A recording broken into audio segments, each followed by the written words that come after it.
Welcome to today's episode, the podcast where we discuss the most recent installment of a different series every show. It is Tuesday, January 20th, and just like the last show we reviewed, Star Trek New Fleet or whatever, Starfleet Academy. Starfleet Academy, this series, A Knight of the Seven Kingdoms, has already been renewed for season 2. Yeah, a couple months ago, and they've already started filming it in December 2025. They actually released A Knight of the Seven Kingdoms a few months ago as well. What they did was it was one of those Yule logs. And instead of having it be night with a K, it was literally just the fire. And that fire made an appearance in this first episode a cameo at the end appearance. with Egg and Sir Dunk. I Yeah. actually didn't catch that till now. This was supposed to be released at the end of 2025. In fact, the idea for this TV show came all the way back in January of 2021. I wouldn't have been surprised if you told me this has been in the works since the beginning of like season 3 of Game of Thrones. Oh, the yeah, original no, one. definitely. Even back in November of 2021, Stephen Conrad, the creator of Patriot, Ultra City Smiths, and writers of movies like The Pursuit of Happiness and The Secret Life of Walter Mitty, we brought him up before. He was attached to it, and then April 2023, it was officially ordered, and then Stephen Conrad's name was dropped, and then, yeah, they filmed it early 2024. Yeah. But do you believe what HBO said in its launch trailer, which is that this is supposed to be the biggest year yet for HBO? Yes. Because, yeah, we're already starting off with a Game of Thrones series, and it's only January. Okay, well, do you believe them when they say that season 2 is on its way? Like, just because they're filming it, what do you think comes first? Elder Scrolls 6, George R.R. Martin's The Winds of Winter, or Avatar 4? Or this, the season 2 of A Knight of the Seven Kingdoms? I don't know how far Elder Scrolls is into its game. It's going to be a while. It's going to like 2029, I So think. then, yeah, I have hope for this. Well, if you look at like the past history, we do like to make fun of like Stranger Things for having those huge gaps. However, like you look at 2000, the year 2000, long time ago, 6 episodes of comedy that came out back then was Coupling. And it took a year and a half for them to make another 6 episodes. You look at like Rick and Morty. Wasn't it Couplings? Couplings, yes. And then you look at Rick and Morty, I know they had more episodes in the first season, like 11, but they were shorter episodes. And it took them like a year and a half before they came out with season 2, and even longer to come out with season 3. The break between season 3 and season 4, I think, was one of the longest. So I think it's more forgiving, honestly, for comedies to take longer. And I don't know why that is, but like that's not a new phenomenon like the drama, like we're not going to have 24 episodes per season. Comedies, it feels like, at least in certain parts of the world. Now, not all of them get the same budget that I assume this got. This probably has a ton of money behind it, right? Well, I mean, I don't think it has as much money as something like Game of Thrones did, or even House of the Dragon. Right. And so this felt a little bit like a refreshing take on stuff because I've watched Avatar 3 recently. I've watched Stranger Things season 5, the finale recently, filled with melodrama, heavy spectacles. And this was like, we're just going to have a jaunt through the Middle Ages. Not only that, the runtime is significantly shorter here. Yeah, so let's start with some differences right off the bat. The tone for this series is way lighter than Game of Thrones and House of the Dragons. It's based on novellas, not novels, which are longer than short stories, but shorter than a novel. Thank you for defining a novella. Like Animal Farm or something. Just for people that didn't know. There's no magic, dragons, or big battles, at least yet. And the episodes are supposed to be less than 40 minutes. I think this one is an exception because it's about 50. And if you're looking for a ton of production notes or like history of the actual books, what's going on in them, then you have the actual podcast that they make and that they advertise at the beginning of every single episode of this, along with the game that they've now made for this series as well. I have never seen a HBO series. They always say tune into the accompanying podcast, but now, yeah, there's like a game and there was something else, I think. It reminds me of like the beginning of YouTube when it used to just be one YouTube subscription, and then people started being like, and then add on to my Google Plus account or subscribe to Twitter, subscribe to Kick, like all that stuff that when it started compounding.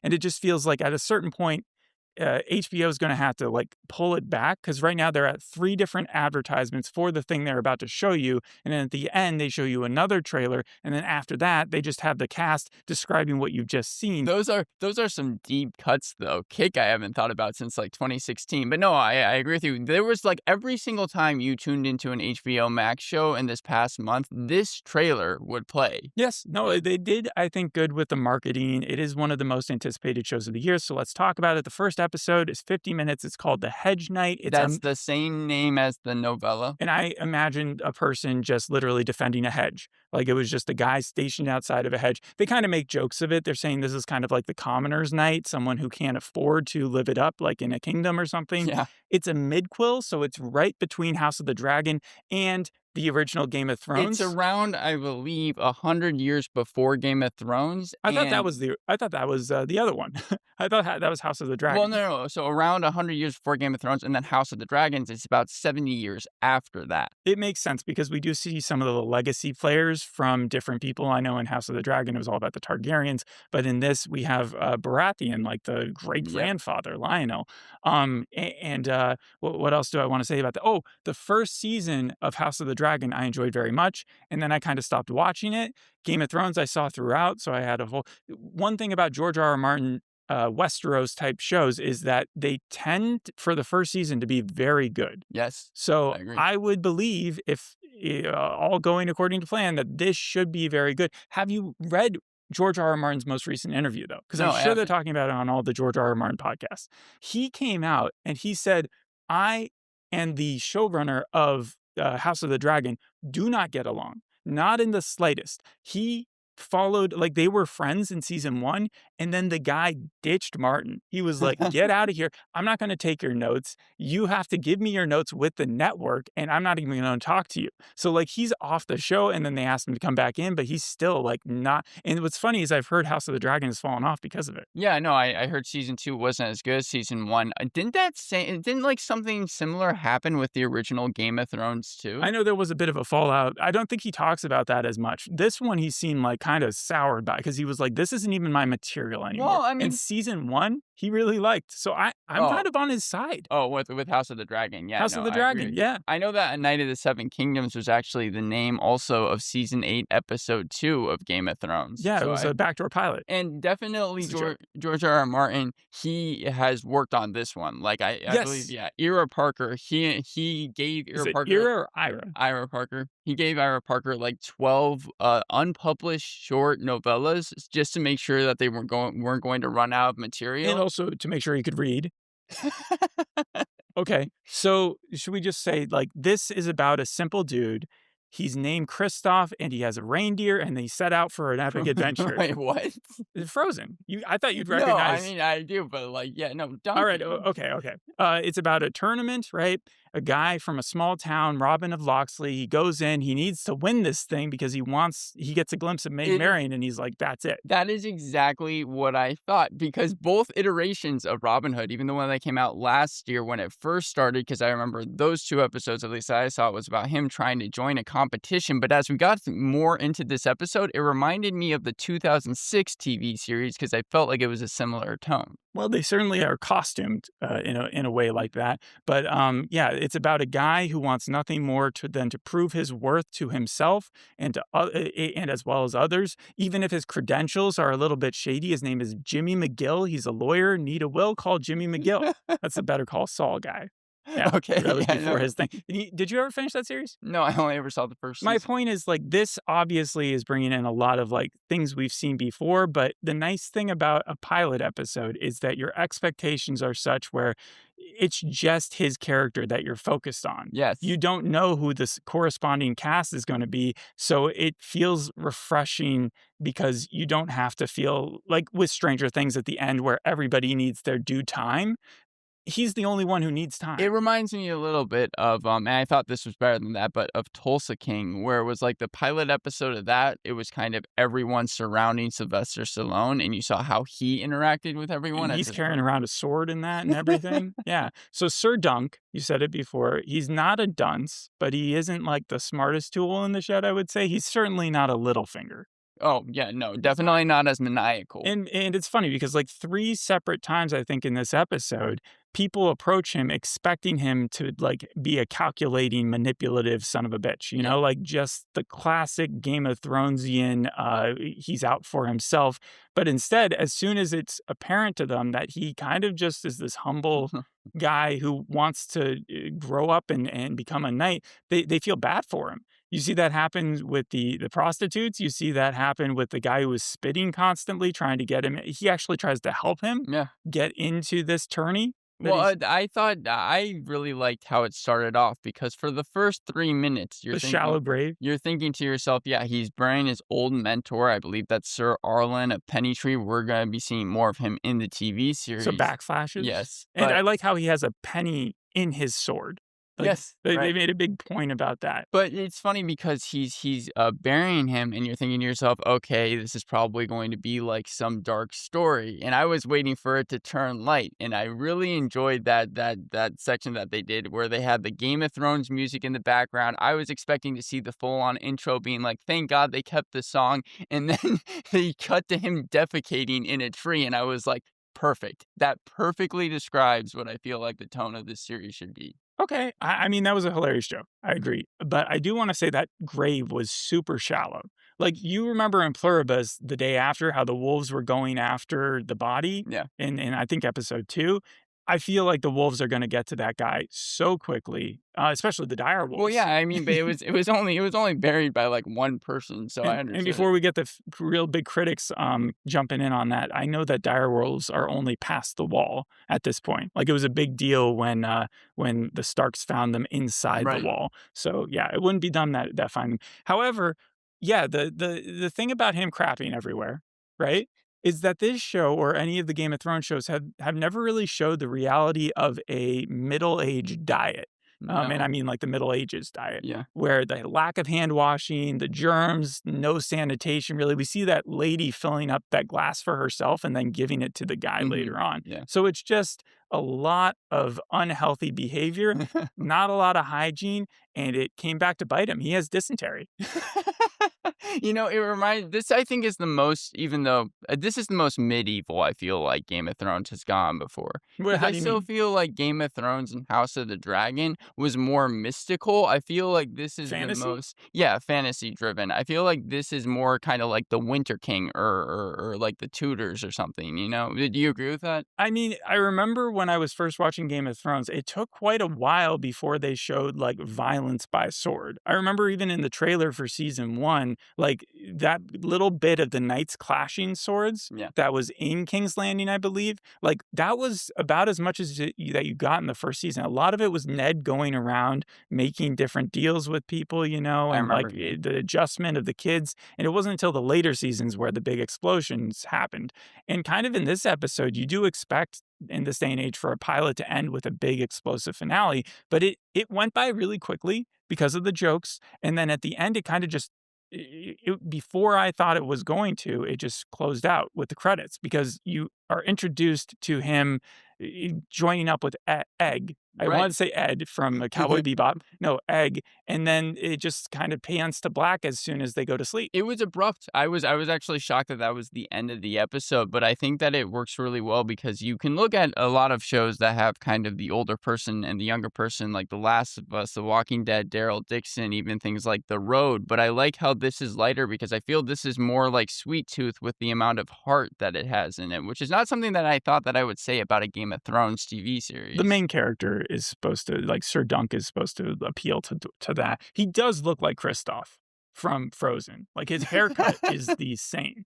Um, I did not get that. I did not think about that while I was watching it. so we've talked about it defying expectations. I think the family resemblance between Lionel, it was this sort of skinny guy. He's known as the Laughing Storm, Yep. played by Daniel Ing, right? From everything for the gentleman with his chicken outfit to It's Dan funny. from Sex Education. Also from Black Mirror and The Crown, he's in so much. He's like a main character in The Gentleman, I'm so I glad was to really see his glad. career really taking off. He has a funny personality, but he is so much different because Robert Baratheon also had a sense of humor, but he was a Right. big guy, jovial dude. He was not jumping around dancing like we see Daniel Eng in this show. Well, I think that there's definitely an evil side to him. Like, I assume he, if I had to make my prediction, is going to turn into some type of villain because he's kind of holding the seat of power right now. But I agree with you. I was glad that he wasn't just so black and white. There was definitely a sense of humor to him and charisma that Daniel Ings brought to the It character. really is hard to screw over the hedge knight though, because he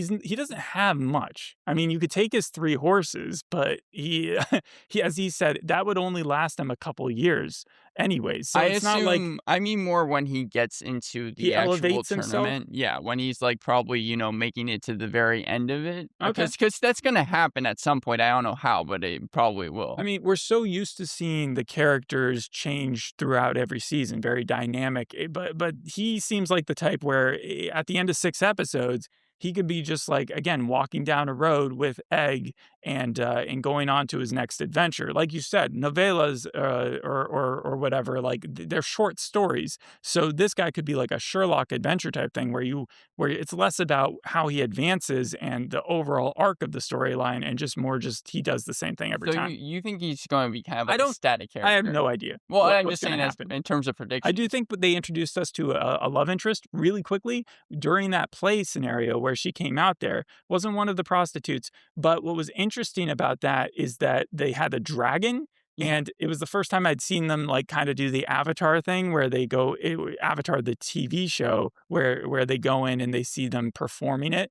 Right, well, you're talking about the play thing. 'Cause that was a really cool looking thing. Like, that looks like the kind that they would take to a Chinese New Year and, like, show off to everybody It there. was it was reminiscent, at least the play to me, of, like, season 6, I believe, where Arya was whenever she would see them That's doing where it actual was. things from Okay, Game of so Thrones. they did do it in Game of Thrones. Yeah, yeah, but I I don't remember Game of Thrones post season 4. I choose to forget everything that happened. just the good parts. No, it was inside, What but good this parts? was inside a tent, and that was outside, so that was the difference there. Yeah, and then so he goes to Ashford, and he's, threatened that, "If you're not really a knight, we're gonna kill you," then it's all made, light of, and then he's trying to get in touch with the person who had worked with his mentor, right? Right. In order to get them to vouch for him so he can join the tourney, Manfred Dondarrion, I believe. and he ends up seeing his son, right? Like, it's not him, who he ends up talking to, and, Oh, well, yeah, no, the son, I think the that's son's who. not the one with gout, I don't think, the gouted toes or whatever. No, no, no, no, no, but I think that Manfred Dondarrion is who the son is. Isn't that Okay, who he speaks alright, so to? he's Yeah. been well, then why does he have gouty toes? I don't think that that's the case. I think his dad and the son are there. Could be Is that wrong what it was? about that. Okay. Point is that he does not get the permission from him, so you would think that he would then go to Baratheon and say, "Hey, can you do me this favor?" Similar to Yeah, something you heard in, like, Pillars of the Earth. I thought about that for a quick second after he rejected him, but I was thinking to myself that Lionel Baratheon, I don't think he's, like, in the mode to, like, even accept anyone. I Yeah. think he's just kind of the person to get people in the door to be like, "Oh, he's actually here," but I don't think he's gonna be, like, recommending anyone. Never say never. However, in Death by Lightning, remember Gateau kept on thinking because he was hanging out with Chester Arthur that he was somehow his best friend, and so like he was trying to ride that into a place on the White House like cabinet. And it never worked out for him. This could be the opposite of that. It could actually work out for our Sir Dunk here. What did you think of Egg when they first introduced him? Did you think that he was going to be coming back? I knew that there was going to be a kid named Egg. I wasn't sure if it was him because it was a quick scene where he was, You couldn't helping tell the by his horse. head.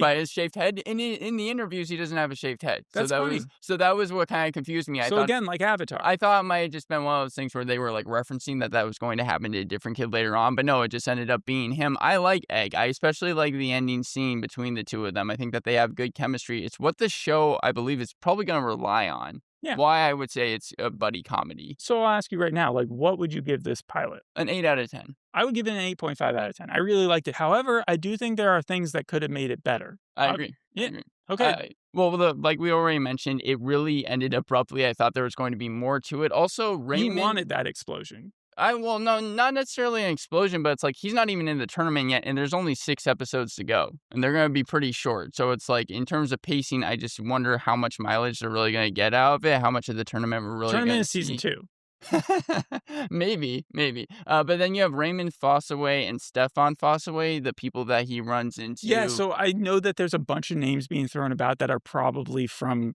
the story, like Right. the overall story, besides Baratheon and Lannister. Those are the easy ones. Yeah, but Raymond Fossaway, he disappears midway through the episode. I was expecting him to actually be in it when he brings him to the play tent, but it was like after that he just ends up leaving. I thought it was Raymond Derry. Okay, but I could be wrong about that. Well, he's Raymond Fossaway is Stefan There's a lot of Fossaway's squire. Raymonds. No, that is true. And then I also felt like the series was a lot of setup for something that, like, there was no real climax or major thing. So those were my problems with the first Mine episode. were not that there were problems, but just things I think that they should take notes for, and that could have made this from a comedy to a super cool comedy. Okay, first of all, talking horse. You wanted Mr. Ed? No, he was talking to his horse. What if the horse talked back? You know, but I yeah, it could have been Mr. Ed. I did like his King's Landing reference that I made at the very beginning because he was wondering about places to go, and he Right, mentioned and he Keeps even asked the Landing. kid, like, "Are you from Flea Bottom?" or something like that. So a lot of different names that we should be aware of if you're looking at the map. Yeah, no, with the horses though, I like his relationship with them, and I think that if he just keeps on collecting them, it would be really, really funny. Like now it's 3. 3 seems like if he has too many more just by himself, it would be like he's It the horse guy, it you could know. be like But if he has like a Santa's dozen it by could the be end of like the Santa's season, sleigh, I was gonna say, or something where he just has 8 and there's, like, 1 horse that's really leading the way. yeah. You want to hear my second note? Yeah. Ditch egg. Ditch Egg? Yeah, just ditch how funny would it be if, like, every episode, Egg just kept on trying to join him and he just kept on ditching him? Egg is the moralistic center. I do not agree with that. Moralistic. I haven't seen him do one moral thing. He's the kid. He's the one that's supposed to be kinda like the innocence that's He that represents him, and so how funny would it be if he kept on trying to run away from himself, you know? I would think that maybe an unexplained cameo from either of the other series. I would not want that in any way. It would make it funny. It would make it funny, it would also make it way worse. How crazy would it be if Arya just, like, popped in there? You Maisie want Williams, what are you doing right you now? want, like, the Winchesters, Dean Winchester, to show up I'm at, thinking like, the more like first 5 Richard minutes? from Lost, you know, how he just kept on appearing in every timeline, and it took a really long time before they explained that he like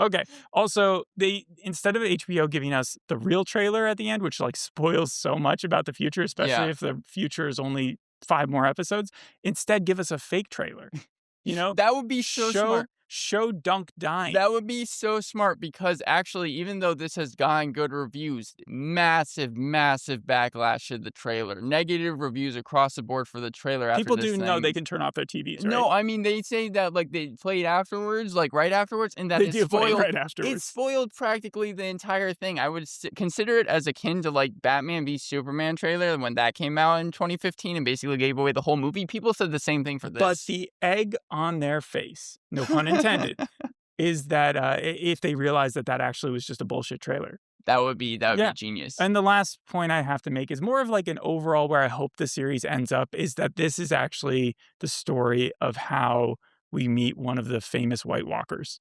You know, we already know about the main White Walker, but what about that one that Sam took out? Like, who knows? It could be Sir Dunk. I don't think we need He could any be a hedge walker, I you don't know, because a hedge knight turned into a hedge walker. Uh, Somehow he ends up on the other side of the wall. There are obviously Easter eggs, but I don't think that the show should even try to explain anything from Game of Thrones. This is so far apart from that. Yeah, I in think my that's kind of given, and it works for the show for sure. If I'm being serious, yeah, 8.5 out of 10. Again, George R. R. Martin has not had a bad first season of one of his television shows, so tune in with confidence for this one. And you didn't like any of my notes? I thought your notes were The pretty talking bad, yeah. horse, I think. I know. I am especially glad they didn't include that one. What if it's narrated by the horse? You don't have to have it talk, but it just does the narration. it, right. it has an 88% on Rotten Tomatoes and right now an 8.8 on IMDb. So I find that funny. Just all the 8s. Yeah, perfect. Thanks for listening. We'll see you in the next episode. Hope you enjoyed this one. I think the next one we're doing is Beauty. Yep. The Beauty. Beauty. And The have you Beauty. finished that comic yet? I have. Yep. All right. Well, we'll see you then. Bye. Bye.